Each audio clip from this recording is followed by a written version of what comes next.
గ్రంథము 5వ అధ్యాయం మొదటి 7 వచనములను మనం చదివి ధ్యానం చేసుకుందాం.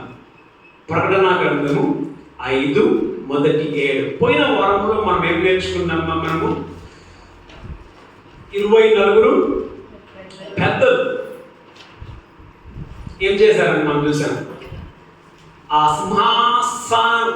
ఆసీనుడైన వాని ఎదుట సాగిలపడి, నీవే మహిమ ఘనత ప్రభావము పొందనరుగుడు. ఎందుకు? నీవు సృష్టించావు, నీ చిత్తమును బట్టి ఇదంతా జరిగింది. నీవు సృష్టికర్తవు కాబట్టి నీకే మహిమ ఘనత ప్రభావములు నీకే చెల్లును గాక. మనం నేర్చుకున్నాం అక్కడ 24 పెద్దలకు మహిమ ఘనత ప్రభావం ఉందా లేదా? ఉంది. 24 పెద్దలకు మహిమ ఘనత ప్రభావం ఉన్నప్పుడు వాళ్ళు ఏం చేశారు? అయ్యా, ఈ మహిమ, ఈ ఘనత, ఈ ప్రభావమును నిన్ను బట్టి మాకు వచ్చింది కాబట్టి నీవే అర్హుడు. 5వ అధ్యాయములో మనము మొదటి 7 వచనములను మనం చదివి ధ్యానం చేసుకుందాం. వాక్యాంశము: జయించు గొర్రెపిల్ల, జయించు గొర్రెపిల్ల, ద ల్యాంబ్ దట్ ప్రివైల్స్. ఇక మనం చూసుకున్నట్లయితే ఈ 4-5లో ఎన్ని స్థుతులు ఉన్నాయమ్మా? 2 స్థుతులు ఉన్నాయి. 4వ అధ్యాయంలో ఏమని వారు స్థుతించారు? దేన్ని బట్టి స్థుతిస్తున్నారు వాళ్ళు? నీవు సృష్టికర్తవు అని 4వ అధ్యాయంలో స్థుతించారు. 5వ అధ్యాయంలో ఏమి స్థుతి అని అంటే, నీవు ఆరాధిస్తున్నావు. అందులో ఏమని? నీవు సృష్టికర్తవు అని ఆరాధించారు. ఇందులో నువ్వు విమోచకుడవు. 5వ అధ్యాయంలో ఏమని ఆరాధన చేస్తున్నావు వాళ్ళు? నువ్వు విమోచకుడు. దేన్ని విమోచించువాడు? నువ్వు సృష్టిని నువ్వు విమోచించువాడవై ఉండి ఉంటున్నావు.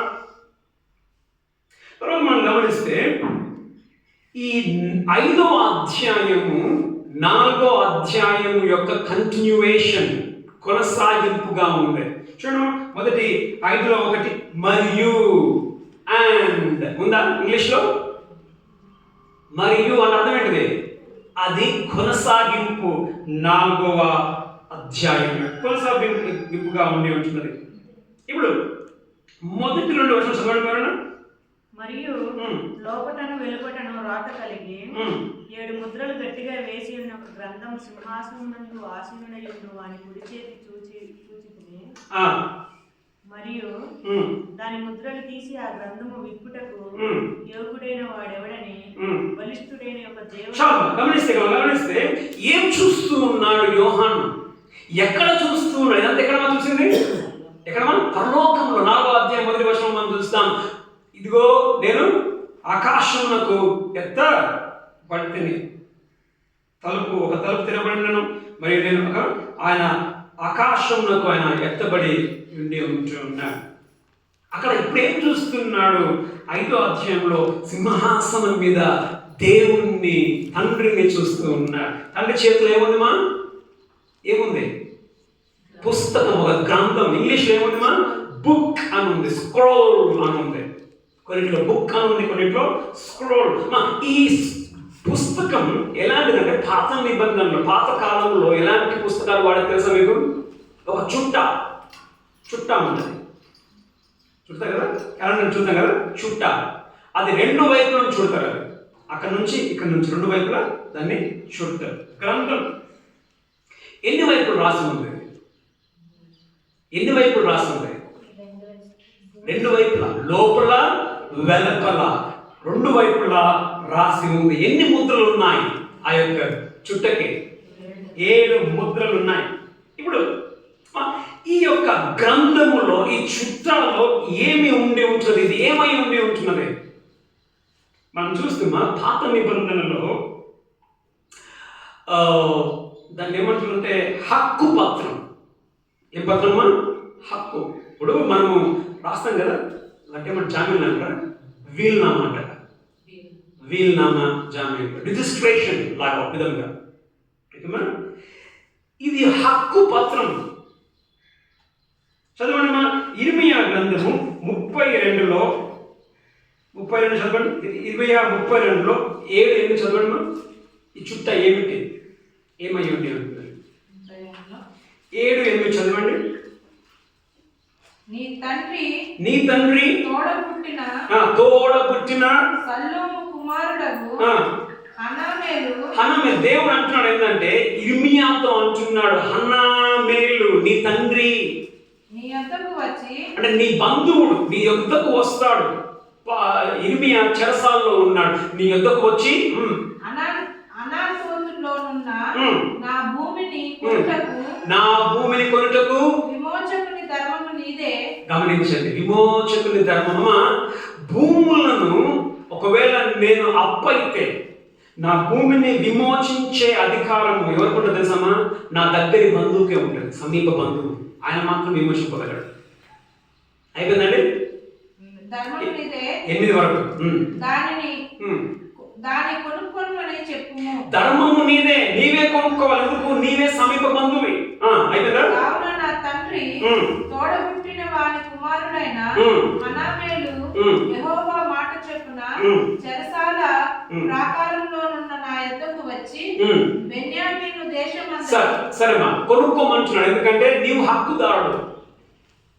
ఎవరు కొనుక్కోవచ్చుమా? ఎవరు కొనుక్కోనికి లేదు. ఎవరు హక్కుదారులు అంటే, ఇప్పుడు నేను అప్పైతే నా ఆస్తిని కొనుక్కునే హక్కు నా సొంత బంధువుకే ఉంటుంది, కానీ వేరే వాళ్ళకి ఆ హక్కు ఉండదు. తర్వాత 10వ వచనం, దాంట్లో 10-14 కూడా చదవండి. నీవు నా ఓర్పు విషయమైన వాక్యమును గైకొంటివి కనుక.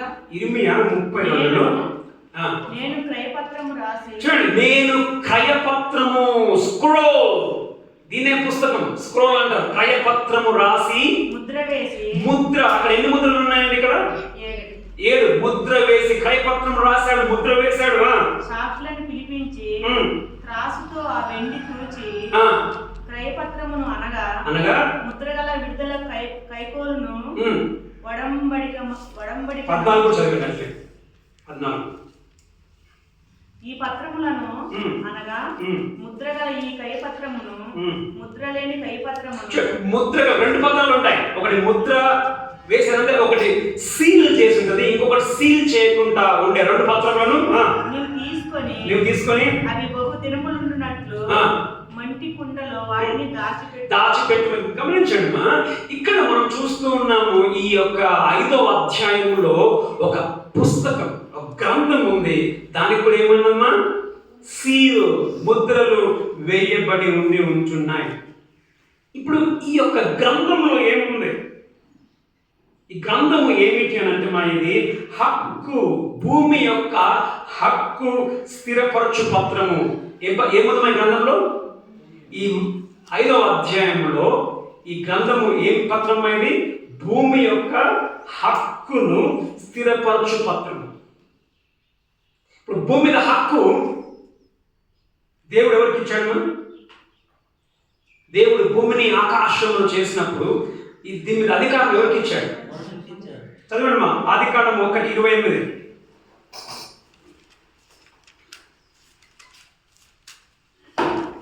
దేవుడు వారిని ఆశీర్వదించెను.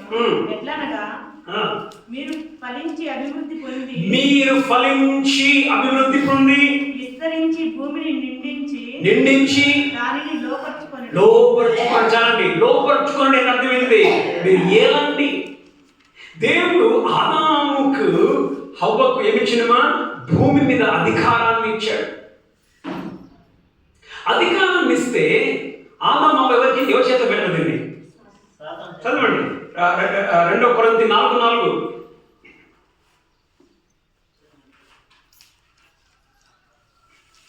తర్వాత ఆదికాండం 3. దేవుని స్వరూపమై ఉన్న 2 కొరింథీ 4:4. ఓకే. దేవుని స్వరూపి అయి ఉన్న క్రీస్తు మహిమను కనపరచు సువార్త ప్రకాశము వారికి ప్రకాశింపకుండు నిమిత్తము ఈ యుగ సంబంధమైన దేవత ఎవరు? ఇప్పుడు అసలు దేవుడు ఎవరు? అసలు ఎవరు దేవుడు? దేవుడే. ఈ దేవుడు ఎవరు చేతిలో పెట్టాడు ఈ సృష్టిని? చేతులు పెడితే ఆదాము ఎవరి చేతులు పెట్టాడు? సాతానుకి చేతులు పెట్టాడు. అప్పుడు నుంచి ఈ భూమికి ఎవరు దేవుడు అయ్యాడు? సాతాను దేవుడు అయిపోయాడు. ఆదాము అవ్వ చేసిన పాపాన్ని బట్టి దేవుడు భూమిని శపించాడు. తీసుకోలేదు కానీ ఆదికాండం 3:17-18 దేవుడు భూమిని శపించాడు. నీ నిమిత్తము నేల శపింపబడి ఉన్నది, అది ముండ్ల తప్పులను మొలిపించును, గచ్చు పొదలను మొలిపించును, శపింపబడింది. అమ్మా గమనించండి అమ్మా, ఏదేను తోట ఎలాంటి తోటమా? శాపము లేని ఏదేను వనం శాపముతో ఏమైందమ్మా? అది శాపమైపోయి ఉంటున్నది. గమనించండి, మానవుడు భూమిని చెడిపేశాడు. పడిపోయిన దేవదూతలు సాతాను దేని చెడిపేశారు? వాళ్ళు ఆకాశ మండలాన్ని వాళ్ళు చెడిపేశారు. అంతేనా కాదా?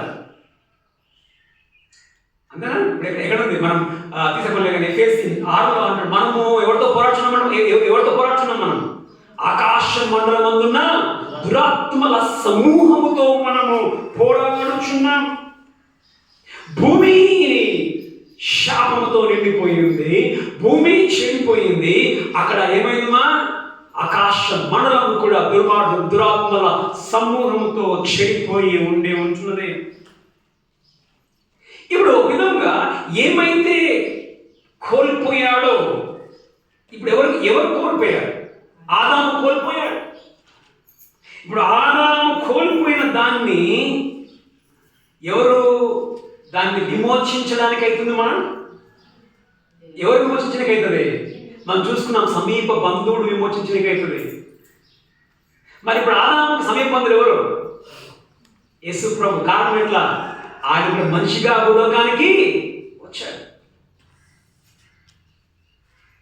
కాబట్టి మనం గమనిస్తే ఈ గ్రంథంలో ఏముందనంటే, ఇది భూమి హక్కును స్థిరపరచు పత్రము. హక్కు ఎవరికి ఉంది? యేసు ప్రభుకి హక్కు ఉంది. ఆయన మరలా ఏం చేస్తాడంటే, ఈ యొక్క 7 గ్రంథముల యొక్క 7 ముద్రలు విప్పుతున్నప్పుడు ఏమైంది తెలుసా? 7 ముద్రలు విప్పుతున్నప్పుడు ఆయన చివరి ముద్రకు వచ్చేసరికి ఏమొస్తాయి తెలుసా? 7 బూరలు వస్తాయి. తర్వాత ఏమొస్తాయి? 7 పాత్రలు వస్తాయి. 6 నుంచి 19 అధ్యాయంలో వరకు దేవుడు భూమి మీదకి ఏం చేయబోతున్నాడు? భూమిని తీర్పు తీర్చబోతున్నాడు. తీర్పు చేత భూమిని ఏం చేయబోతున్నాడైనా పరిశుద్ధ పరచబోతూ ఉంటున్నాడు. పరిశుద్ధపరిచి మళ్ళీ చేస్తాడు. మరలా భూమిని తనకు వశము చేసుకోబోతూ ఉంటున్నాడు. ఇప్పుడు మనం గమనించండి, ఎవరెవరు తీర్పిచ్చబోతున్నాడు దేవుడు తెలుసా? భూమిని చెడిపిన, ఇట్లా మనుషుడు పాపం చేసిన దాన్ని బట్టి మనిషిని ఆయన తీర్పు తీర్చబోతున్నాడు. తర్వాత ఆ యొక్క దూతలను, పడిపోయిన దూతలను సాతానుకి తీర్పు తీర్చబోతున్నాడు.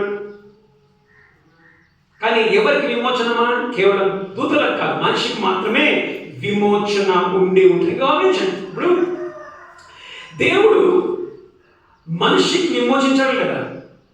విమోచన మనిషికి దొరకలేదా? మనిషికి విమోచన దొరికింది, కానీ ఇంకా భూమికి విమోచన దొరకలా. దొరికిందా భూమికి విమోచన దొరకలా. ఈ గ్రంథంలో మనం చూస్తాం 5వ అధ్యాయంలో ఆయన భూమిని విమోచించువాడుగా ఉంటున్నాడు. మొదటి 4 వచనంలో మనం చూస్తామా, ఆ గ్రంథమును తీసుకునే అర్హత ఎవరికి ఉంది? చదవండి, మొదటి 2 వచనాలు చదివితే. మరియు లోపటను వెలుపటను రాత కలిగి 7 ముద్రలు గట్టిగా వేసి ఉన్న ఒక గ్రంథము సింహాసనం. గమనించండి ఒక మాట, ఇది లోపల వెలుపల. ఎందుకు లోపల వెలుపల రాసి ఉంటుంది? ఎందుకు లోపల వెలుపల అంటే అందులో 2 ఉంటాయి. ఏమిటో తెలుసా? తీర్పులు ఉంటాయి, అదే విధముగా విమోచించే విధానము కూడా ఉంటుంది. 2 ఉన్నాయి. ఏమన్నామా? తీర్పులు రాసి ఉంటాయి, విమోచించేది కూడా రాసి ఉంటుంది. చదవండి, హెజికియేలు 2వ అధ్యాయము 9-10 వచనములు.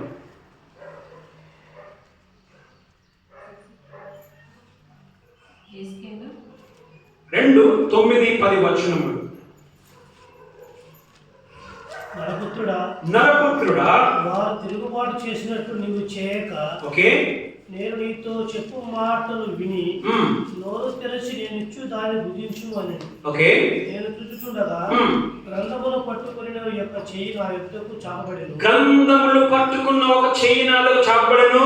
ఆయన దాని నా ముందర విప్పగా అది లోపటను వెలుపటను రాయబడి ఉండెను. లోపల వెలుపల గ్రంథంలో రాయబడి ఉండెను. మహావిలాపములు మనో దుఃఖములు ఏమున్నాయి అందులో? మహావిలాపములు రాసి ఉన్నాయి. మహా దుఃఖములను రోదనములను అని అందులో రాయబడి ఉండేది. లోపల వెలుపల. సో ఈ గ్రంథము లోపల వెలుపల ఏమున్నాయమ్మా? దీని ఏమేమున్నాయి? ఏమున్నాయి లోపల వెలుపల? తీర్పు ఉంటుంది అందులో, విమోచించే విధానం కూడా అందులో రెండు ఉండి ఉంటాయి. ఇప్పుడు ఎన్ని ముద్రలు ఉన్నాయి? 7 ముద్రలు. 7 ముద్రలు మనం చూసినట్లయితే, ఎందుకంటే అప్పుడు రోమా సామ్రాజ్యం ఉన్నప్పుడు రోమా గవర్నమెంట్ ఏమైనా లీగల్గా వారు మరణ శాసనం విధిస్తే, ఒక వ్యక్తి తప్పు చేసి పట్టుబడి మరణ శాసనం విధిస్తే దాన్ని ఏం చేస్తుంది సార్? దాన్ని ఒక పుస్తకం గ్రంథంలో ఒక చుట్టలో రాసి దానికి 7 ముద్రలను వేస్తారు. అందుకే ఇక్కడ 7 ముద్రలు మనం చూస్తున్నాం. అయితే అక్కడ ఏంటిది? క్రిమినల్ చుట్ట. కానీ ఇక్కడ ఏంటిది? ఇది క్రిమినల్ కాదు. ఇదేంటిది? ఇదేం పత్రం? ఏం స్క్రోల్? ఇది ఏం గ్రంథమ్మా? ఏ హక్కు?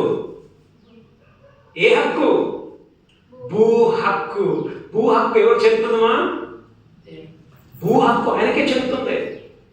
ఆ భూ హక్కుని ఆదాము కోల్పోయాడు. మరలా ఆ భూ హక్కు ఈయనకుంది కాబట్టి ఈయనే ఆ హక్కుని దాన్ని తీసుకోగలడు. చదవండి. అక్కడ ఎవరు బిగ్గరగా కేక వేస్తున్నట్టు? అక్కడ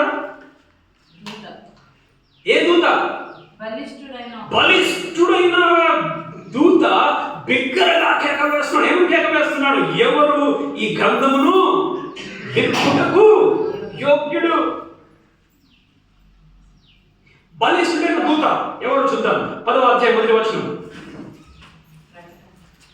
పిల్లలు మీరు బుక్స్ పెట్టుకున్నారా? బుక్ పెన్ ఉందా? బలిష్ఠుడైన బుక్ పెన్ ఉందా? సోఫీ వాడు రాస్తాడు కానీ బుక్ చూపిస్తాడు. రాసుకుంటే మీకు రేపు పొద్దున ఏమన్నా మీకు ఫీల్ ఉంటుంది. బలిష్ఠుడైన 10:1 చదవండి. బలిష్ఠుడైన వేరొక దూత పరలోకము నుండి దిగి వచ్చుట చూసితిని. చదవండి. బలిష్ఠుడైన వేరొక దూత 18:21.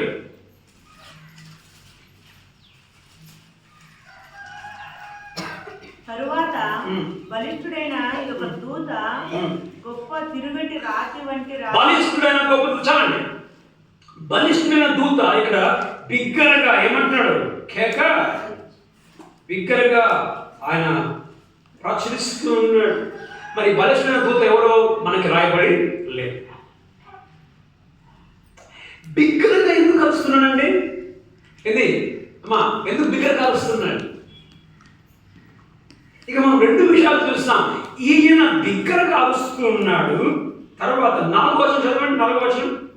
ఆ గ్రంథము విప్పుటకైనను చూచుటకైనను యోగుడెవడను కనబడినందున నేను బహుగా ఏడ్చడం చూస్తున్నా, బిగ్గరగా అరచడం చూస్తున్నా. గమనిస్తున్నారా? బిగ్గరగా అరచేది ఒకటి, తర్వాత బహుగా. ఈ రెండిట్లో ఏమున్నాయి? రెండిట్లో ఏముంది? బాధ. ఎందుకు బిగ్గరగా అరుస్తున్నాడంటే ఎవరైనా ఉన్నారా ఈ గ్రంథమును విప్పడానికి యోగ్యము కలిగిన వారు? యోహాను కింద చూశాడు.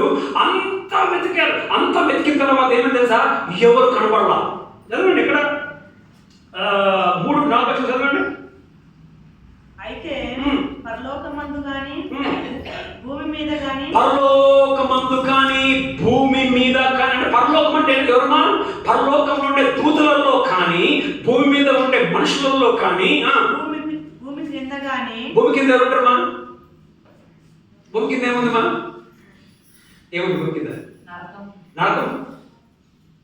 భూమి కింద ఏమన్నా పరలోకంలో దూతలు కానీ, భూమి మీద మనుషులే కానీ, భూమి కింద నరకంలో కానీ ఆ గ్రంథము విప్పుటకైనను చూచుటకైనను ఎవరికి శక్తి లేకపోయాను. ఏమైపోయిందమ్మా? ఎందుకు బిగ్గరగా కేక వేస్తున్నాడు, ఎందుకు బహుగా ఏడుస్తున్నాడు అంటే కారణం తెలుసమ్మా? యోగ్యుడు ఎవరు లేరు. దేనికి యోగ్యుడు లేడు? ఆ గ్రంథాన్ని తీసుకోవడానికి, ఆ 7 ముద్రలు విప్పడానికి ఎవరు కూడా యోగ్యులు లేరు. అందుకే బిగ్గరగా బహుగా. కారణం ఏం తెలుసా? ఆ గ్రంథం విప్పబడకపోతే ఏమైతే తెలుసమ్మా? ఏమైతే గ్రంథం విప్పబడకపోతే? గ్రంథము విప్పబడకపోతే భూమి శాపములోనే ఉండిపోతే, గ్రంథము విప్పబడకపోతే భూమికి విమోచన లేదు. గ్రంథము విప్పబడకపోతే సాతానుడు భూమికి ఆయన దేవునిగానే మిగిలిపోతాడు. గ్రంథము విప్పబడకపోతే నూతన ఆకాశము, నూతన భూమి లేదు. గ్రంథము విప్పబడకపోతే పరిశుద్ధులకు విమోచన లేదు, పరలోకం లేదు. మనం చూస్తాం క్రొత్త ఆకాశము, క్రొత్త భూమి. మరి క్రొత్త భూమి రావాలంటే పాత భూమి ఏం కావాలి? పోవాలి. పాత భూమి మరి పోవాలంటే గ్రంథం విప్తనే కదా. గ్రంథం విప్తనే ఆ పాత భూమి పోవడానికి వీలవుతుంది. పాత భూమి ఏ విధంగా పోతుంది? దేవుని యొక్క తీర్పు ద్వారా పోద్ది. ఆ 7 ముద్రలు విప్పుతూ ఉన్నప్పుడు చివరి ముద్ర వచ్చేసరికి 7వ చివరి ముద్ర విప్పినప్పుడు 7 బూరలు, 7 బూరలు, 7 బోల పాత్రలు. వీటన్నిటిలో ఏముందమ్మా? భూమి మీదకి దేవుడు ఆయన ఏం చేయబోతున్నాడు? ఉగ్రతను కురిపించబోతున్నాడు. ఉగ్రత చేత భూమిని అనేది చేయబోతున్నామా? పరిశుద్ధ పరచబోతూ ఉన్నాడు. కాబట్టి బిగ్గరగా కేక అరుస్తూ ఉన్నాడు, బహుగా ఏడుస్తూ ఉన్నాడు. ఎవరు కూడా లేరా అని. సీరియస్నెస్ ఎందుకు మనం గమనిస్తున్నా? ఎవరు ఏడుస్తున్నారు? ఎవరు ఏడుస్తున్నారు? ఎక్కడ ఏడుస్తున్నాడు? ఎక్కడ ఏడుస్తున్నాడు? పరలోకంలో ఏడుకుంటారా? చదవండి 21:4.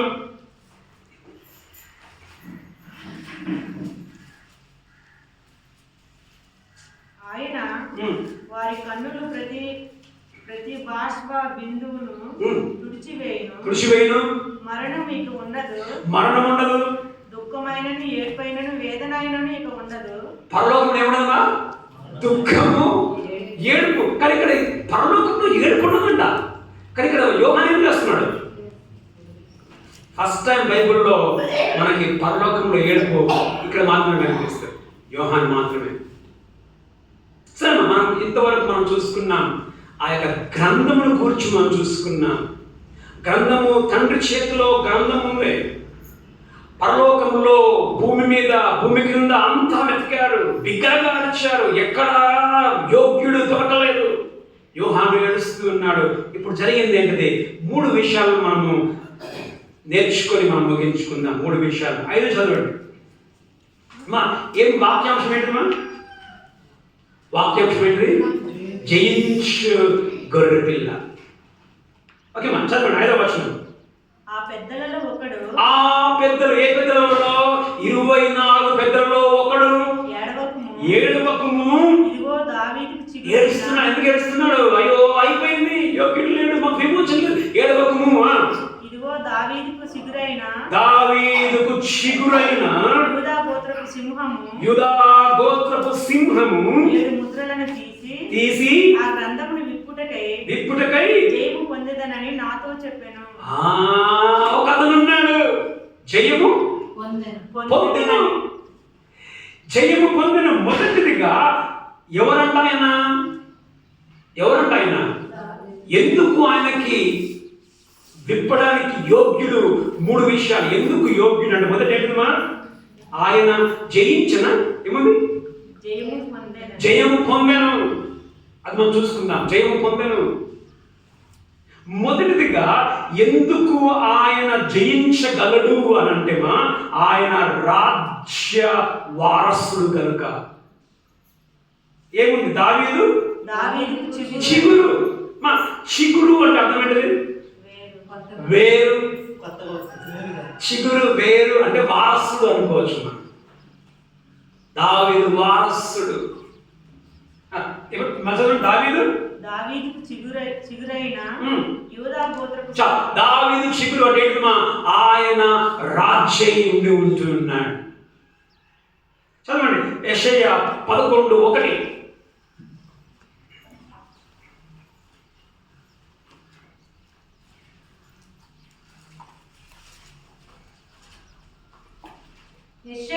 యెషయి ఎవరు తెలుసా? దావీదుకు తండ్రి. యెషయి మొద్దు నుండి చిగురు పుట్టును. ఇక్కడ దావీదు చిగురు మనం చూస్తున్నాం. దావీదు చిగురు అని ఏంటంటే రాజుగా ఆయన రాబోతున్నాడు. ఆయన రాజు. దాని వేరు నుండి చిగురు పుట్టును. తర్వాత అదే అధ్యాయంలో 10వ వచనం యెషయా 11:10. ఆ దినమున ప్రజలకు ధ్వజముగా నిలుచుచుండు యెషయి వేరు చిగురునొద్ద జనములు విచారణ చేయును. చిగురు ఏంటిదిమా? వారసుడు. దావీదు వారసుడు. చిగురు అంటే ఏం తెలుసమ్మా? ఆయన మెస్సయ్య. చదవండి యెషయా 4:2. చిగురు మెస్సయ్య, అభిషక్తుడు. ఆ దినమున యెహోవా చిగురు మహిమయు భూషణమును అగును. యెహోవా చిగురు మహిమ మెస్సయ్య. ఇశ్రాయేలులో చాలండి. ఆయన మెస్సయ్యగా ఉండి ఉంటున్నాడు. దాన్ని మొదటి సమయంలో 7:16.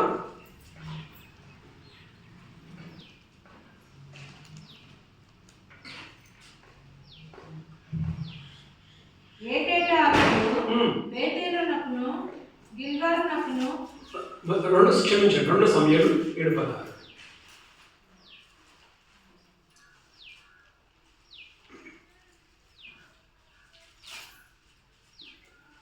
నీ మట్టుకు నీ సంతానమును నీ రాజ్యమును దేవుడు దావీదునకు ప్రమాణం చేసి నీ సంతానమునకు నీ రాజ్యమును నిత్యము స్థిరమగును. చూడండి, రాజ్యం ఏంటంట?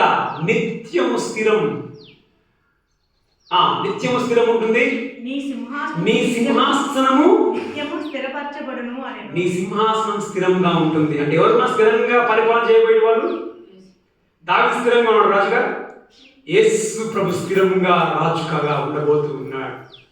ఇక్కడ మనం చూస్తున్నాం. తర్వాత మనం గమనిస్తామా? తీసే పని లేదు. రోమా 1:3 అది మొత్తం కలిపి ఉంది. అమ్మ టైంలో చదువు 3వ వచనం. తెలుగులో మాత్రం మొత్తం కలిపి ఉంది. రోమా 1 నుంచి 3 వచనాలు అంతా కలిపి ఉంది. తమిళ్లో ఎట్లా చూడండి. ఇంగ్లీష్లో రోమా 1:3 యేసు క్రీస్తు శరీరం బట్టి దావీదు సంతానం అని ఉంటుంది తెలుగులో. நம்முடைய பிதாவாகிய தேவனாலும் கர்த்தராகிய இயேசு கிறிஸ்துவினாலும் உங்களுக்கு கிருபையும் சமாதானமும் உண்டாவதாக. 1:3 1:5 తమిళ్లో చదువు. సరే మీరు చదువుకోండి. అక్కడ English చదువుతున్నట్లు 1:3 someone read. Regarding his son, who as to his heavenly earthly life was a descendant of David. దావీదు సంతానము. యేసుక్రీస్తు శరీరమును బట్టి దావీదు సంతానముగా ఆయన పుట్టాడు. దావీదు చిగురు. ఏముంది ఇక్కడ? దావీదు చిగురు ఉంది కదా. దావీదు చిగురై కింద ఫుట్ నోట్లో వేరై అంటే ఏంటిది? ఓకే మా చదువు తమిళ. மாமிசத்தின்படி தாவீதின் சன்னதியில் இருந்தவரும் பரிசுத்தமுள்ள ஆவியின்படி தேவனுடைய சுதந்திரன் என்றும் மரித்தோரிலிருந்து உயிர்த்தெழுந்தார். సో మనం చూస్తున్నాం. మొదట ఎందుకు ఆయన ఎడుమా జయించు గొర్రెపిల్లగా ఉంటాడు తెలుసా? ఆయన రాజ్యమునకు వారసుగా ఆయన రాజు. Is the rightful king. ఆయనే రాజు. ఆయన యొక్క శక్తిని బట్టి ఏంటిమా ఆయన రాజుగా ఉంటాడు. రాజుకి శక్తి ఉంటుంది. ఆయన రాజు కాబట్టి ఆయన జయించగలడు. మనం చూస్తాం తీసేపడలేదు కానీ ప్రకటన 19:16 రాజులకు రాజు ప్రభులకు ఆయనే రాజు, ఆయన దావీదు చీకుడు, ఆయన దావీదు ఆయన.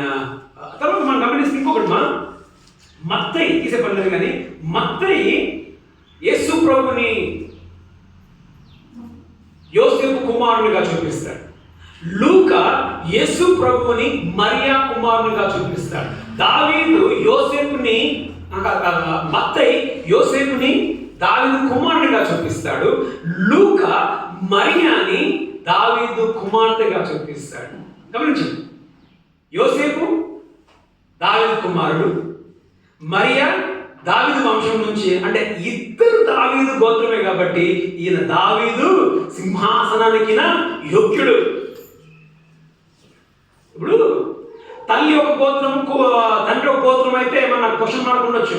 తల్లి తండ్రి ఇద్దరు దావీదు వంశమే కాబట్టి ఆయన రాజు, కాబట్టి ఆయన జయించగలడు. ఆ ముద్రను ఏం చేయగలడు? ఆయన తీసుకోగలడు, రాజ్యం. రెండవదిగా ఎందుకు ఆయన జయించగలడు, ఎందుకు ఆ ముద్రను తీసుకోగలడు అని అంటే చదవండి. యూదా గోత్రపు అక్కడ ఏమన్నా యూదా గోత్రపు సింహము, ఇది బిరుదు. ఆయనకు బిరుదు, ఏం బిరుదు? ఆయన యూదా గోత్రానికి సింహం. చదవమ్మా ఆదికాండం 49:8-10. యూదా గోత్ర సింహం, జాగ్రత్తగా వినండి. యూదా గోత్ర సింహము. నీ సహోదరుడు నిన్ను స్తుతించెదరు. యూదా నీ సహోదరులను స్తుతించెదరు. నీ చెయ్యి నీ శత్రువుల మెడ మీద ఉండును. చూడమా, నీ చెయ్యి నీ శత్రువుల మెడ మీద ఉండును. నీ తండ్రి కుమారుడు నీ ఎదుట సాగిలపడుదురు. ఓకే, యూదా కొదమ సింహము. ఇక్కడేముంది? మా యూదా గోత్రపు సింహము. అక్కడ ఏముంది? యూదా కొదమ సింహము. గమనించండి, కొదమ సింహం అంటే ప్రకటన, కొదమ సింహం అంటే ఏంటిది? బాగా పౌరుషంగా భయంకరం బలిష్టమైన కొదమ సింహమైన కొదమ సింహమా. నా కుమారుడా, నీవు పట్టిన దాన్ని తిని వచ్చితివి. నీవు పట్టిన దాన్ని తిని వచ్చితివి, ఓటమి లేదు. సింహములను గర్జించు ఆడసింహములను. ఎప్పుడు గర్జిస్తుంది మళ్ళీ ఆడసింహం అంట. పిల్లలు పెట్టుకొని ఉంటారు, సింహం ఆడసింహం ఎట్లుంటది? గర్జించు సింహము, భయంకరమైన సింహము. ఆయన యూదా గోత్రపు సింహమైన. అతడు కాలు ముడుచుకొని పండుకొనెను. గమనించండి, సింహం పడుకొని ఉందంట. పడుకున్నాను, అతని లేపు వాడేవాడు. మా సింహము పడుకుంటే పోయి మెల్లగా పడిపోయిందా? ఆయన ఎందుకు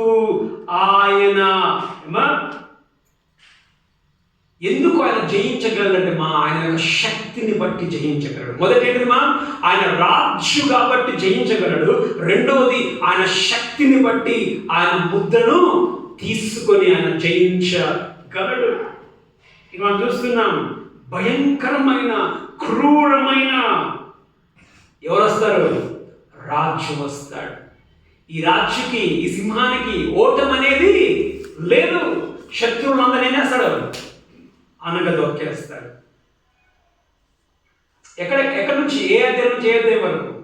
16 నుండి 19 వరకు సింహము భూమిని ఏం చేయబోతుందా?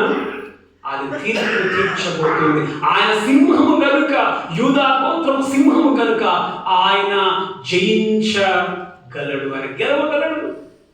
మొదట ఆయన రాజు కాబట్టి ఆయన గెలవగలడు. రెండవది ఆయన సింహము కనుక ఆయన శక్తిని బట్టి గెలవగలడు. గమనించు, ఇప్పుడు మొదటిదిగా యేసు ఎట్లా వచ్చిండు? ఫస్ట్ వచ్చినప్పుడు ఎట్లా వచ్చిండు? మెస్సయ్య.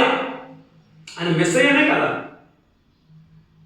రాజు. ఆయన రాజుగానే వచ్చింది కదా ఇశ్రాయేలుకి. రాజుగా వచ్చాడు, కానీ ఇశ్రాయేలు ఏం చేశారు? రాజుగా ఒప్పుకున్నారా? ఒప్పుకోలేదు. ఒప్పుకోలే. యేసు ప్రభు రాజులాగా ప్రవర్తించాల. యేసు ప్రభు ఏమన్నాడు? నేను దీనుడను, నా కాడిని మీరు మోయండి. నేను దీనుడను, నేను తగ్గింపు గలవాడు. చదవబడలేదు కానీ మత్తయి 11:20 మనం చూస్తాం. నేను దీనుడను, నా యొద్ద మీరు నేర్చుకోండి. దీనుడి దగ్గర రాజు ఎట్లుంటాడు? అందరే కదా, రాజు ఎట్లుండాలా? రాజు బలంగా ఉండాలి. కానీ వేసుకుంటున్నాడు మెత్తగా ఉన్నాడు కాబట్టి వేసుకుని సంపడిచి. కానీ ఇప్పుడు ఎట్లా రాబోతున్నామైనా రాజులకు రాజుగా, కొదుమ సింహముగా, యాజ్ అ రోరింగ్ లయన్, కొదుమ సింహముగా వేట ఆడడానికి భూమి మీదకి వస్తూ ఉన్నాడు. ఎవరి మీద వేట ఆడడానికి వస్తున్నాడమ్మా? ఎవరి మీద వేట ఆడడానికి వస్తున్నాడు? అప్పుడే పుస్తకాలు బైబిల్ మూసేసాడు. అప్పుడే ముఖాలంతా చిన్నపోయింది. ఎవరి మీద వేట ఆడడానికి వస్తున్నాడమ్మా? ఎవరి మీద? గట్టి చెప్పండమ్మా. ఇంకా భూమిని చెరిపిన వాళ్ళ మీద, ఆయనకు వ్యతిరేకులైన వారి మీదికి కొదుమ సింహము వలె ఆయన రాబోతున్నాడు. ఆయన బలము కలిగిన వాడు, ఆ ముద్రను తీసుకోవడానికి బలము కలిగిన వాడు, ఆ యొక్క గ్రంథమును తీసుకోవడానికి బలము కలిగిన వాడు, ఆ యొక్క ముద్రను విప్పడానికి ఆయన బలము కలిగిన వాడు. అన్స్టాపబుల్ అంటారు కదా, అన్స్టాపబుల్. ఆయనని ఎవ్వరూ ఆపలేరు, ఆయన ఎవ్వరూ ఆపలేరు. ఎందుకు జయించగలడు? ఆయన రాజ్య హక్కు ఆయనది కాబట్టి జయించగలడు. రెండోది, కొదుమ సింహము కాబట్టి ఆయన శక్తిని ఎవరు ఆపగలేరు, ఆయన జయించగలడు. చివరిది 6-7 చదవండి. మరియు సింహాసనమునకును ఆ 4 జీవులకును, సింహాసనమునకును ఆ 4 జీవులను పెద్దలకు మధ్యను. సింహాసనం ఎవరున్నారండి? సింహాసనం మీద తండ్రి ఉన్నాడు. సింహాసనం దగ్గర ఎవరున్నారు? 4 జీవులు ఉన్నారు. సింహాసనం దగ్గర ఇంకెవరున్నారు? 24 పెద్దలు ఉన్నారు. ఆ వారి మధ్యలో వధింపబడినట్లు ఉండిన, గమనించచ్చు 3 విషయాలు అక్కడ. వధింపబడినట్లు ఉండిన గొర్రె పిల్ల నిలిచి ఉండుట చూచితిని. ఆ గొర్రె పిల్లకు 7 కొమ్ములను 7 7 కన్నులుండెను. ఆ కన్నులు భూమి అదంతటిని పంపింపబడి దేవుని 7 ఆత్మలు. ఓకే, ఆయన వచ్చి సింహాసనం నందు ఆసీనుడయ్యుండు వాని కుడి చేతిలో నుండి ఆ గ్రంథమును తీసుకొని చాలండి. ఎవరు ఇప్పుడు మనం గమనిస్తున్నాం ఎట్లా చూచాడు, ఎందుకు ఆయన ఆ గ్రంథమును తీసుకోగలిగాడు మనం చూస్తాం. ఎన్నో వచనమ్మా? 5 చివరి వచనంలో చూడండి. 5 చివరిలో ఆ గ్రంథము విప్పుటకై జయము పొందెనని గమనించండి. పొందెనని అంటే అది పొందిన అంటే ఏంటిది? జరిగిన ఒక కార్యమును బట్టి అప్పుడు జయము పొందాడు కాబట్టి ముందు కూడా జయము పొందగలడు. ఆయన విమోచించుటలో జయించను కనుక ఆయన జయించును. మొదట ఆయన రాజ్య వారసుడు కనుక ఆయన జయిస్తాడు, ఆయన శక్తిని బట్టి జయిస్తాడు. మూడవదిగా ఆయన గొర్రె పిల్లగా జయించాడు కాబట్టి ఇక ముందు కూడా ఆయన జయిస్తాడు. గమనించి 3 విషయాలు మనం చూస్తున్నాం. మొదట ఏం చూస్తున్నామా? గొర్రె పిల్ల. ఆయన భూమికి ఎట్లా వచ్చాడు? ఎట్లా వచ్చాడు? యోహాన్ ఏమంటాడు? బాప్తిస్మ యోహాన్ ఏమంటాడు? ఇదిగో లోక పాపమును మోసుకొని పోవు దేవుని గొర్రె పిల్ల. అమ్మ పిల్ల అన్నట్టు అర్థమైంది తెలుసా? లేక పిల్ల, సంవత్సరం బిడ్డ, సంవత్సరం పిల్ల. చదవండి నిర్గమాకాండం 12:3 చదవండి. నిర్గమాకాండం 12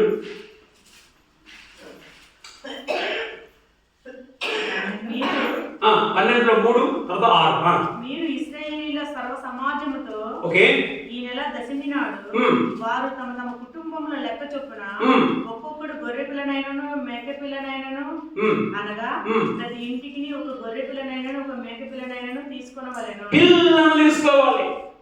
ఓకేమా, అయిపోయిందా? 6వ వచనం. నిర్దోషమైన ఏడాది మగ పిల్లను తీసుకొనవలెను. ఏడాది ఎడుమా, ఏడాది గొర్రె పిల్ల అనేది చాలా టెండర్ పిల్ల. ఇక్కడ మనం ఏం చూస్తున్నాం? గొర్రె పిల్ల జయించను. ఎందుకు మనం చూస్తామంటున్నా? ఆయన నిర్దోషమైన వాడలో పాపమేమీ కూడా లేదు. గమనించండి, పాత నిబంధనలు బలిస్తుంది కదా, పస్కా బలి. పస్కా బలి సంవత్సరానికి ఎన్నిసార్లు ఇస్తారు? బ్లెస్సీ ఎన్నిసార్లు ఇస్తామా? సంవత్సరానికి ఎన్నిసార్లు ఇస్తారు పస్కా బలి? అమ్మా, ఒకసారి ఇస్తారు. ఒకేసారి. పాప ప్రయాశ్చిత్తం కొరకు పస్కా బలిని ఒకేసారి ఇస్తారు. ఈ బలి పాపాన్ని తీసివేయడానికి ఏ విధంగా బలిస్తుంది సార్? ఈ యాజకుడు, ప్రధాన యాజకుడు ఏం చేస్తారు సార్? ప్రజలందరినీ పిలిపించి వాళ్ళ పాపములను దేని ఒప్పుకుంటాడమా? గొర్రె పిల్ల పైన చేపెట్టి పాపములు వాటి మీద ఒప్పుకుంటాడు. వాటి మీద ఒప్పుకొని దాన్ని బలిస్తాడు. అని అర్థమేంటిది? ఆ పాపములని ఎక్కడ ట్రాన్స్ఫర్ చేస్తున్నాడు? గొర్రె పిల్ల మీద ట్రాన్స్ఫర్ చేస్తా ఉన్నాడు. పాపి అయింది కాబట్టి అది వధింపబడుతుంది. ఆనాటి నుండి వాళ్ళు ప్రతి సంవత్సరము పస్కా బలిగా వారు చేస్తున్నప్పుడు ఈ గొర్రెలు ఎవరు చూపిస్తున్నారు సార్? ఈ గొర్రెలు ఏం చూపిస్తున్నాయి? నిజమైన గొర్రె పిల్ల భూలోకానికి వస్తాడు. ఆ గొర్రె పిల్ల ఎవరమ్మా? యేసు ప్రభు. యెషయా 53:7.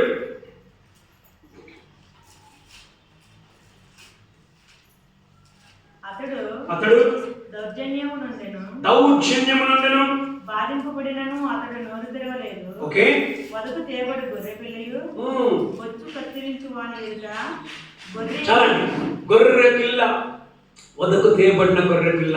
పాత నిబంధనలు మనం చూస్తున్న విషయ గ్రంథంలో ఆయన గొర్రె పిల్లగా మనకు కనబడుతూ ఉన్నాడు. గమనించండి, నూతన కొత్త నిబంధనలో దాదాపుగా 32 సార్లు మనకి యేసు ప్రభు గొర్రె పిల్లలాగా మనకు కనిపిస్తాడు. ప్రకటనలో మాత్రమే 28 టైమ్స్ యేసు ప్రభు గొర్రె పిల్లలాగా కనిపిస్తాడు. ఎన్నిసార్లు కనిపిస్తాడమ్మా? మీకు ఇది క్రిస్మస్ వస్తుంది. ఓకే, క్వశ్చన్ ఇది బుక్కుల్లో ఏమి లేదు, అందరు ఫేక్. ఎన్నిసార్లు ప్రకాశం ఒక్కడే చూడండి.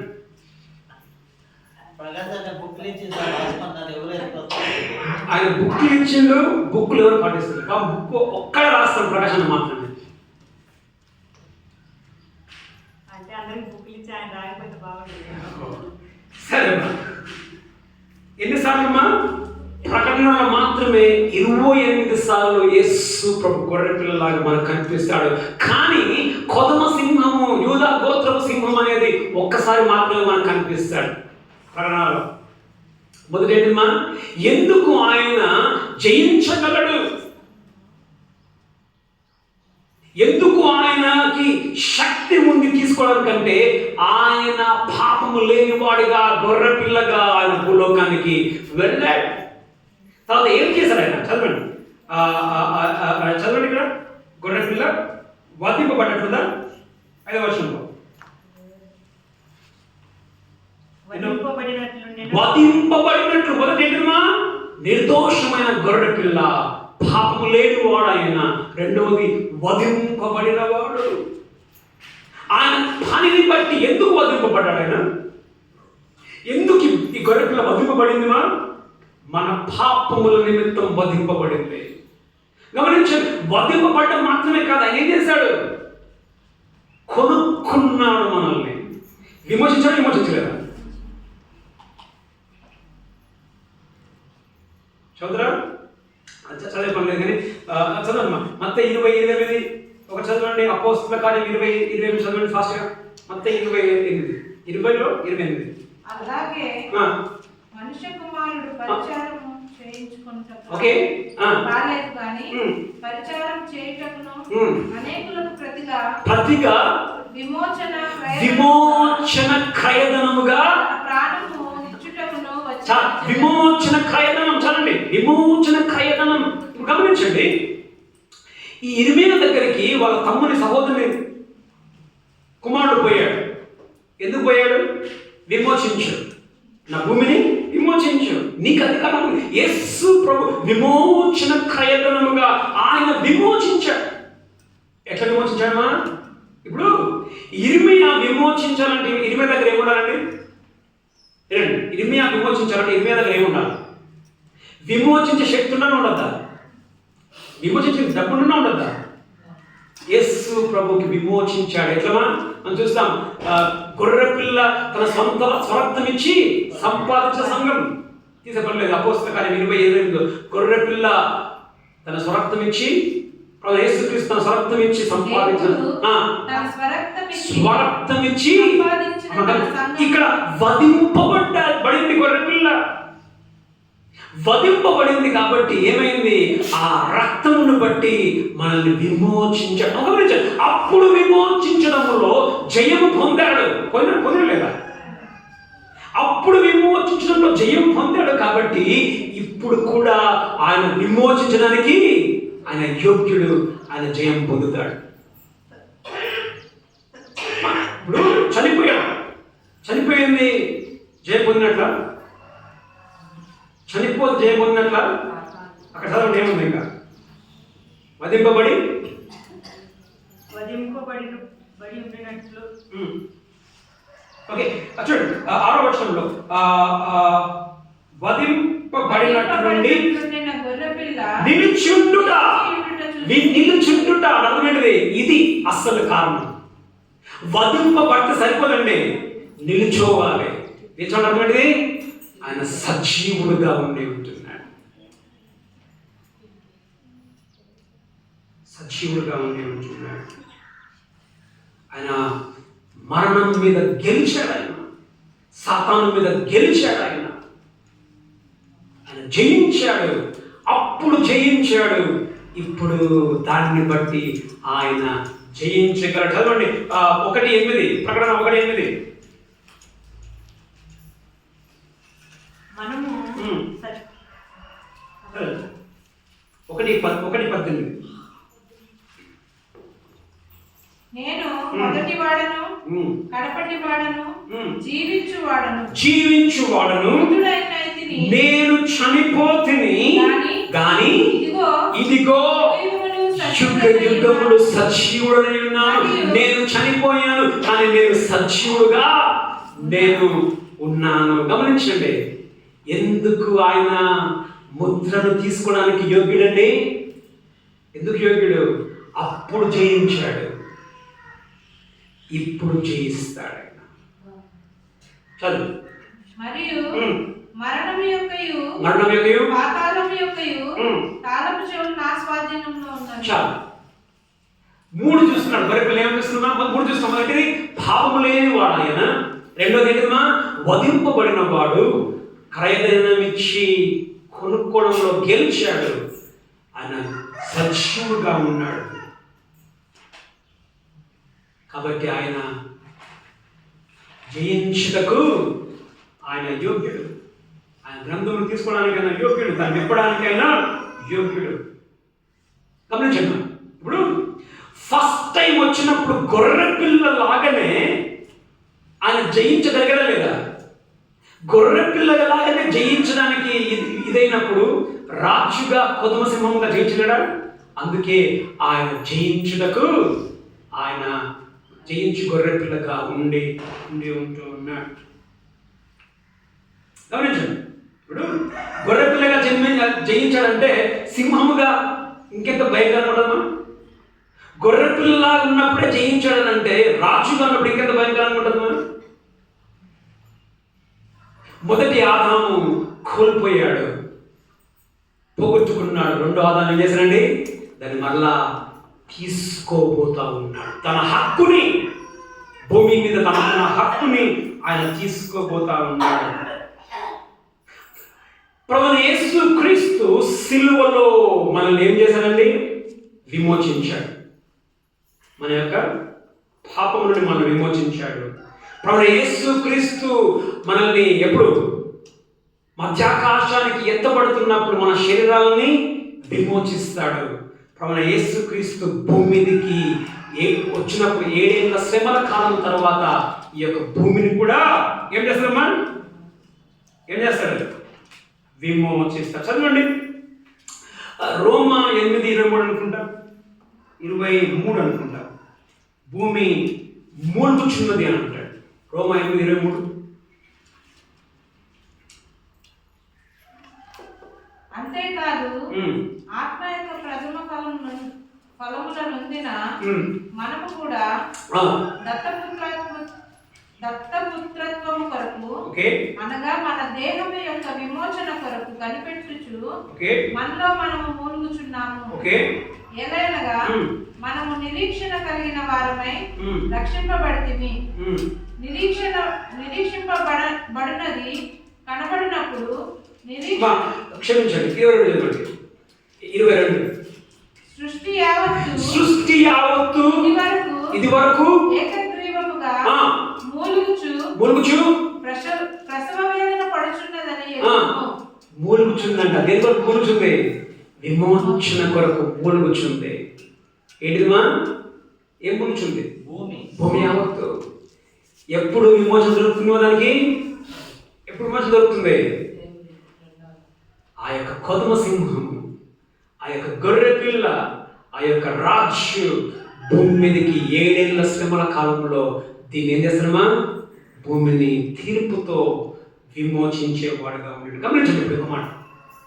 ఇప్పుడు ఇక్కడ ఈ యొక్క సింహము ఎవరమ్మా? సింహం ఎవరు తెలుసా? సింహం ఎవరో కాదు, అక్కడ ఉన్న గొర్రె పిల్ల. ఆ గొర్రె పిల్లనే ఆ సింహము. ఇప్పుడు గమనించండి, ఈ సింహము యొక్క విజయము ఎక్కడ ఉంది తెలుసా? సింహము యొక్క విజయము గొర్రె పిల్ల వధింపబడింది కాబట్టి సింహానికి ఏం దొరికిందిమా? విజయము దొరుకుతుంది. శ్రమ లేకుండా విజయం లేదు, శ్రమ లేకుండా కిరీటం లేదు. మనకేం కావాలా? మనకి గొర్రె పిల్ల ఇష్టమా, సింహం ఇష్టమా? గొర్రెపిల్ల కావాలంట. గొర్రెపిల్ల నా ఇంట్లో పుల సింహమా? చెప్పాలి. శైలా ఇంట్లో గొర్రెపిల్లనా సింహమా? ఏమో భయపడతాను, ఇక్కడే భయపడతాను. ఇంటికి పోయినాక వాళ్ళ సింహం ఉగ్రహం చూపిస్తుంది. ఇప్పుడే ఏమా బ్లెస్సింగ్ అన్నా, మీ అమ్మ సింహమా గొర్రెపిల్లనా? నువ్వు చెప్పావు. సరేమ్మా, మా మొదట సింహము కాదు, మొదట గొర్రె పిల్ల అయ్యాడు కాబట్టి ఆయన సింహము కాగలిగాడు. మనం ఎప్పుడు చూడు మన గర్వాలు ఇంత అంత ఉన్నాయి. మనకి ఎప్పుడు సింహమే, నేను కృషిలే కావాలి. మనకి తగ్గింపు మనకుండదా? నువ్వు తగ్గింపబడితే నేను హెచ్చింపబడతా. తర్వాత గొర్రె పిల్లకి ఏముంది? శ్రమ ఉంది. శ్రమ ఉంది కాబట్టి ఆయన ఏమయ్యాడు? సింహం అయ్యాడు. శ్రమ లేకుండా మనకి సాసపడు. ఏ సపన్నా కూడా శ్రమలు ఉన్నాయా? శ్రమ లేనిది నీకేం లేదమ్మా? కిరీటము నీకు లేదు. మనం శ్రమల గుండా వెళ్ళాలి. అదే శ్రమైనా కావచ్చు, మనం కష్టాల గుండా వెళ్ళాలి. కష్టంల తర్వాత మనకి ఏం దొరికేది? కిరీటం మనకి దొరికేది. ఇప్పుడు ఇంకోటి, ఈ యొక్క గొర్రె పిల్లకి ఏమున్నాయంట? చూడండి చిత్రంగా ఏమున్నాయంట? 7 కొమ్ములు. కొమ్ములు కొమ్ములు కొమ్ములు దేనికి గుర్తుమా? కొమ్ములు దేనికి గుర్తు? పవర్, బలానికి గుర్తు. 7 దేనికి గుర్తు? పరిపూర్ణ. ఎలాంటి బలం ఆయనకున్నది? సగం సగం బలం కాదు, పరిపూర్ణమైన బలము కదా వాడు ఈ గొర్రె పిల్ల. పాపములను క్షమించే అధికారం ఉంది ఈ గొర్రె పిల్లకి. స్వస్థత పంచే శక్తి ఉంది ఈ గొర్రె పిల్లకి. నీటి పైన నడిచే శక్తి ఉంది ఈ గొర్రె పిల్లకి. నీటి మీద తుఫానుని ఆపే శక్తి ఉంది ఈ గొర్రె పిల్లకి. చివరిగా ఇదే గొర్రె పిల్ల ఏముంది తెలుసా? ఏ శక్తి ఉంది తెలుసా? తీర్పు తీర్చే అధికారం కూడా ఈ గొర్రె పిల్లకు. చదవండి యోహాను 5:22. యోహాను 5:22.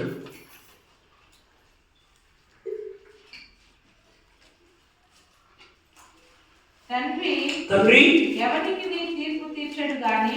ఎవరికి నీ తీర్పు తీర్చడు గాని తండ్రిని కనపరచినట్లుగా ఆ, అందరూ ఉమ్. కుమారుని కనపరచవాలని ఆ, తీర్పు తీర్చుటకు ఆ. సర్వాధికారము కుమారునికి అప్పగించి ఎవరమ్మా తీర్పు జరగాలనుందిమా? ఇదే గొర్రె పిల్ల. ఏ గొర్రె పిల్ల అయితే మన కొరకు మన పాపం కొరకు తీర్పు తీర్చబడిందో, వినండి, నీ పాపము నిమిత్తం ఏ గొర్రె పిల్లగా తీర్పు తీర్చబడిందో అదే గొర్రె పిల్ల రేపు నీకు తీర్పు తీర్చబోతా ఉన్నాడు. లోకానికి తీర్పు తీర్చబోతా ఉన్నాడు. 7 కొమ్ములు, సర్వాధికారి. తర్వాత ఏమున్నాయంట? 7 కన్నులు. ఇట్లా చదువుకోండి కానీ 1:4 మనం చూస్తాం, 4:5 మనం చూస్తాం. 7 కన్నులు. కన్నులు దేనికి గుర్తు? కన్నులు ఏం చేస్తాయి? CCTV 24/7 CC camera. ఆయన సర్వజ్ఞాని, ఓమ్నిసెన్స్, సర్వజ్ఞాని. ఆయన కన్నును ఏది తప్పించుకోలేదు. ఆయనకంతా తెలుసు. ఎవరితో? నికోదేముతో అంటాడు. ఏమంటే నికోదేముతోటి? నికోదేముతో ఏమంటాడు? నువ్వు చెట్టు కింద ఉన్నప్పుడు నాకు తెలుసు అంటాడు. చెట్టు కింద ఉన్నప్పుడు నేను చూసాను. ఎక్కడో చెట్టు, యేసు ఎక్కడో ఉన్నాడు. చెట్టు కింద ఉన్నప్పుడు నేను చూసాను. సర్వజ్ఞాని, ఆయన 7 కన్నులు. ఆయన అంతా చూడగలడు. ఆయనకు మరణమైంది ఏది కూడా లేదు. ఆయన అంతం నుండి ఆది వరకు అంతా ఆయన ఎరిగిన గొర్రె పిల్లగా ఆయన ముందు ఉంటూ ఉన్నాడు. ఆయన జయించాడు అప్పుడు. కాబట్టి ఇప్పుడు కూడా ఆయన జయించగలడు. ఒక అతను ఉన్నాడు. ఎవరితో చెప్తున్నాడు? 24 పెద్దలలో ఒక పెద్ద ఎవరితో అంటున్నాడు? ఎడవకని యోహాన్తో అంటున్నాడు. ఒక అతను ఉన్నాడు. ఆయన ఏముంది? శక్తి ఉంది. ఆయన గెలిచాడు. మనం 3 విషయాలు తీసుకున్నామ్మా. ఎందుకు ఆయన దాన్ని తీసుకోగలడు? ఆ గ్రంథం ఎందుకు తీసుకోగలడు? మొదట ఆయన రాజ్య అధికారం ఆయనకుంది. రాజుగా ఆయన వారసుడు. దాన్ని బట్టి ఆయన తీసుకోగలడు. రెండవది ఆయన శక్తి, ఆయన కొదమ సింహము కాబట్టి ఆయన తీసుకోగలడు. మూడవది ఆయన గొర్రె పిల్లలాగా అప్పుడు జయించాడు కాబట్టి ఇప్పుడు జయించగలడు. ఆయన జయించు గొర్రె పిల్లగా ఉండి ఉంటున్నాడు. ఏం పత్రం అది? ఏం గ్రంథం అది? భూమి హక్కు పత్రం. అది భూమి హక్కు పత్రం. మనం ఇక్కడ ఉన్న 2 సెంట్ల భూమికి పెరగలాడు మనం. అంతేనా సార్? 2 సెంట్లకే ఈ భూమి అంతా అయిందే. ఈ భూమి మీద హక్కుని ఆయన తీసుకోబోతా ఉన్నాడు. చివరిగా ఆయన మనం 3 చూసుకున్నాం. ఆయన వధింపబడిన గొర్రె పిల్ల. ఎవరి కొరకు వధింపబడ్డాడు? జేసన్, ఎవరి కొరకు వధింపబడ్డాడు? నీ కొరకు, నా కొరకు ఆయన వధింపబడ్డాడు. ఆయన రాజ్యం, ఆయన రాజుగా ఉండబోతున్నాడు. ఆయన కొదమ సింహముగా రాబోతూ ఉన్నాడు భూమిని తీర్పు తీర్చడానికి. ఇప్పుడు నీకేం కావాలి? ఇందులో విడిచిపెట్టలే. ఇక్కడ చూడండి, ఈ 3 మీకేం కావాలన్నా? యేసు ప్రభు నీకు రక్షకుడుగా కావాలన్నా? యేసు ప్రభు నీకు రాజుగా కావాలన్నా? యేసు ప్రభు నువ్వు కొదమ సింహం రాజు అని అనుకుంటున్నావా? ఎంతమందికి కావాలమ్మా? నేను యేసు ప్రభు కొదమ సింహం లాగా చూస్తాను అనుకున్న వాళ్ళు ఎంతమంది ఉన్నారు? ఎవరి కొదమ సింహం చూసేది? నీకు ఆయన కొదమ సింహం లాగా చూడొద్దు అనుకుంటే ఆయన పాపములలో, ఆయన యొక్క రక్తంలో నీవు కడగబడాలి. ఆయన కొదమ సింహం వలె నువ్వు చూడొద్దు అనుకుంటే ఆయన రాజ్యమునకు నీ యొక్క జీవితంలో ఏమియాలా? స్థలము నివ్వాలి. మరి నీ జీవితాన్ని ఎవరమ్మా పరిపాలన చేసేది? ఇప్పుడు నీ జీవితాన్ని నడిపించేది ఎవరు? దేవుడు నీ జీవితాన్ని నడిపిస్తున్నాడా? సాతాను నీ జీవితాన్ని నడిపిస్తున్నాడా? దేవుడు రాజుగా ఉన్నాడా? సాతాను రాజుగా ఉన్నాడా? సాతాను రాజుగా ఉంటే నువ్వు యేసు ఎట్లా చూస్తావు? నువ్వు కొదమ సింహం వలె చూస్తావు. తప్పించుకోలేవు.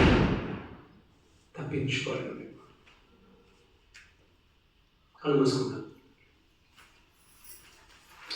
ఆయన జయించు గొర్రె పిల్లలాగా ఉన్నాడు. ఆయన అప్పుడు జయించాడు గొర్రె పిల్లలాగా, పాపము లేని గొర్రె పిల్లలాగా. తన యొక్క రక్తమును, మరణాన్ని బట్టి, తన పునరుద్ధానాన్ని బట్టి ఆయన జయించాడు. ఈ భూమిని కూడా విమోచించే అధికారం ఆయనకుంది. ఆయన రాజు కాబట్టి ఆయన జయించగలడు. ఆయన కొదమ సింహము కాబట్టి ఆయన జయించగలడు. మరి యేసు ప్రభువును ఏ విధంగా చూడబోతూ ఉన్నావు? ఆయన సింహములా వారే చూడాలనుకుంటూ ఉన్నావా? లేకపోతే ఆయనని గొర్రె పిల్లలాగా రాజులాగా చూడాలనుకుంటున్నావు? సింహము వారే చూడాలనుకుంటే నీకు ఆయన రక్తంతో పని లేదు. సింహం వారే చూడాలనుకుంటే ఆయన యొక్క పరిపాలన నీ బ్రతుకులో పని లేదు. ఒకవేళ ఆయన పరిపాలనలోకి నువ్వు లేకపోతే ఈరోజు నేను దేవుడు చెప్తాను, అయ్యా నీవు చెప్పినట్లుగా నేను వింటాను. నీవు నా రాజువి, నా పాపమును క్షమించు. దేవుని దగ్గర క్షమాపణ కోరుకో. ఆయన చెప్పినట్లుగా ఆయన రాజ్యము కిందికి నీవు వచ్చి ఆయన చెప్పినట్టుగా మనం బ్రతుకుతాం. దాన్ని కొందరు చదువులు స్తోత్రం చెల్లిస్తూనే ఉంటున్నాం. ఈ వాక్యం మేము విన్నాను. ఆ గ్రంథంలో విప్పుటకు ఎవరు యోగ్యులు కనబడలేదు, ఎవరు బలమైన వాళ్ళు కనబడలేదు. పరలోకమే ఉంది కానీ భూమి మీద కానీ భూమి కింద కానీ ఎవరు కనబడలేదు. ప్రభా మరి ఒక్కరి నీవు కనిపించావు. వధింపబడిన గొర్రెపిల్ల, నిల్చున్నట్లుగా ఉన్న గొర్రెపిల్ల అప్పుడు జయించాడు కాబట్టి అందున మా యొక్క పాపము నుండి మమ్మల్ని జయించావు, విమోచించావు. భూమిని కూడా విమోచించడానికి రాబోతూ ఉన్నావు. మరి ప్రభా భూమిని విమోచించడానికి వచ్చినప్పుడు కొదమ సింహం వలె వచ్చినప్పుడు ప్రభువును మేము కొదమ సింహం వలె చూసే వారంగా కాకుండా మాకు గొర్రె పిల్లగా, మా రక్షకునిగా, మా రాజుగా మేము చూసినట్టు మా కృపను అనుభవించి నడిపించమని ప్రార్థిస్తాం. మీకే వందనములు స్తుతులు స్తోత్రములు చెల్లించి ఇప్పుడు యేసుక్రీస్తు నామములో ప్రార్థిస్తూ ఉన్నాం మా ప్రియ పరలోక తండ్రి.